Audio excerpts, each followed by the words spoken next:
تو ایسی شخصیت ہیں جو کہتے ہیں اس پر عمل کرتے ہیں. انہوں نے پاکستان کی سرزمین پر غزہ کے مظلوموں کے لیے آواز اٹھائی, جیلوں میں گئے, پاکستان کے اس ظالمانہ اور ایک جابر اور غاصب جو پاکستان پر لوگ مسلط ہیں, ان کا جبر بھی دیکھا, ان کی طرف سے زیادتی بھی دیکھی, جیل میں بند ہوئے.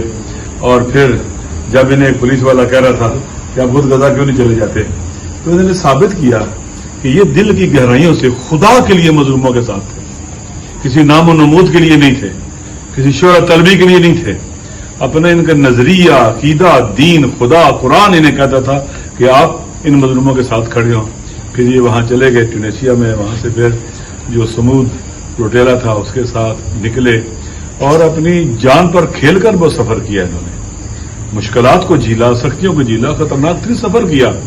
اور پھر اسرائیل کی اس ایک بچوں کی قاتل, انسانوں کی قاتل, نسل کش رجیم جو ڈسکریمنیشن اور ہر چیز کو رواج دیتی ہے, کسی دنیا قانون کو نہیں مانتی, اس کی آنکھوں میں ایک خار بن گئے, کانٹا بن گئے, جو برداشت نہیں کر رہا تھا اس سمود فلوٹیلا کو, اس کی موومنٹ کو, اس پر ڈرون مار رہا تھا, مشکلات کھڑی کر رہا تھا, دھمکیاں دے رہا, ڈرا رہا تھا.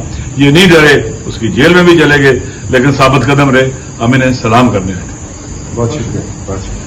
میں شکریہ ادا کرتا ہوں مولانا چکزئی صاحب کا, علامہ راجہ ناصر صاحب سینٹر صاحب کا, اخوندزادہ حسین صاحب کا, ان کے پورے ساتھیوں کا. یہ آج میرے پاس میرے گھر پہ آئے ہیں یہاں.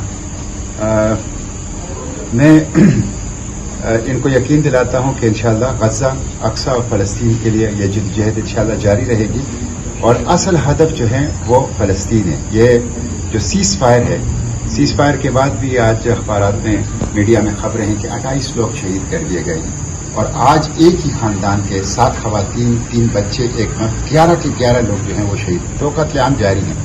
اس لیے پوری عالمی برادری کی ذمہ داری ہے کہ اس قتل عام کو روکیں. اور 2 چیزیں اہم ہیں.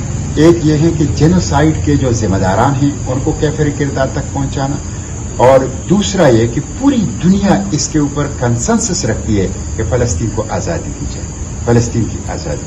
انشاءاللہ یہ جدوجہد جاری رہے گی زندگی کے آخری سانس تک, ان کے آخری قطرے تک. میں نے آج ان کو یہ بھی یقین دہانی کرائی کہ میں ظلم کے خلاف ہوں, مظلوم کے ساتھ ہوں, اور تحریک تحفظ آئین پاکستان کے ساتھ, سویلین سپریمیسی کے لیے, ٹرو ڈیموکریسی کے لیے, اور انڈیپینڈنٹ جوڈیشری کے لیے, فری پریس کے لیے, فیڈریٹنگ یونٹ کے حقوق کے لیے, جبری گمشدگی کے خلاف میں آپ لوگوں کے ساتھ ہوں. اور فرنٹ لائن میں انشاءاللہ اس جدوجہد کو جاری رکھیں گے. پاکستان ہم سب کا ہے, 24 کروڑ عوام کا ہے, کسی طبقے کا نہیں ہے.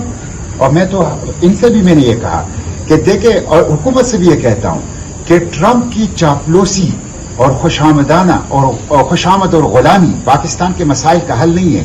پاکستان کے مسائل کا حل اڈیالہ کے قیدی کو اس کا چوری شدہ مینڈیٹ واپس دینا ہے, عوام کی ووٹ کا احترام اور مینڈیٹ کا احترام کرنا ہے. تو انشاءاللہ ٹرو ڈیموکریسی کے لیے, سویلین سپریمیسی کے لیے, اور اسکرپٹڈ پارلیمنٹ نہیں, ساورن پارلیمنٹ کے لیے جدوجہد جو ہے وہ جاری رہے گی. اور میں اس جدوجہد میں ان کے ساتھ ہوں انشاءاللہ. اچھا سر, ایک چھوٹا سوال ہے کہ ہو گیا, میں جو کچھ انہوں نے کہا آمنا و صدقنا, بس کافی. پنجاب کے حوالے سے کیا کہیں گے, جو ظلم پر بربریت جاری ہے, پنجاب کو ہارڈ اسٹیٹ کا درجہ دے دیا گیا ہے. یہ مجھے کہتے ہوئے شرم محسوس ہوتی ہے کہ میں ان سے کہتا کہ کہاں چل پڑے ہو.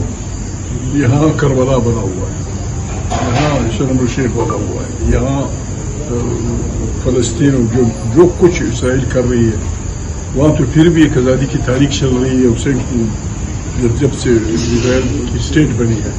یہاں بچوں کو دنیا میں ہوتا ہے 90 کے لوگوں کے, پھر اس سے پہلے دوسرے اس میں یہاں کا قیام جاری ہے.